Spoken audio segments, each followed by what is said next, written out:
చాలా సంతోషమైన విషయం. ఎందుకంటే ఒకటి ఈరోజు ఉండే పరిస్థితుల్లో ప్రజలు ఒక మంచి మెజార్టీ తోటి ఒక నమ్మకంతో ఈరోజు ఒంగోలు ప్రజలందరూ కూడా గెలిపించడం కూడా జరిగింది. దానికి అనుకూలంగా కార్పొరేషన్ కూడా ఎప్పుడు కూడా మన చేతిలో ఉండి కార్పొరేటర్లు అందరూ కూడా ఉన్నప్పుడే ఎన్నో డెవలప్మెంట్ యాక్టివిటీస్ కూడా మనం చేసుకోవడానికి అవకాశాలు ఉంటాయి.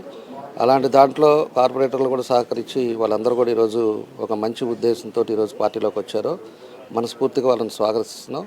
తప్పకుండా కూడా అన్ని ప్రాంతం డెవలప్ అవ్వడానికి నా వంతు నేను కృషి చేస్తాం. అందరం కలిసికట్టుగా ఎక్కడా కూడా భేదాభిప్రాయాలు లేకుండా కలిసి ఒంగోలుని ప్రజలు ఏదైతే నమ్మకం పెట్టుకున్నారో ఆ నమ్మకాన్ని ఒమ్ము కాకుండా తప్పకుండా మా వంతు మేము కృషి చేయడానికి అందరం కలుపుకొని కలిసికట్టుగా పనిచేయడానికి చేస్తామని చెప్పి కూడా ఈ సందర్భంగా తెలియజేస్తున్నాం. పోయినసారి ఏదైతే జరిగిన అక్రమాలు ఉన్నాయో అది ఏదైనా కూడా ల్యాండ్ అవ్వచ్చు, లేకపోతే కబ్జాలు అవ్వచ్చు,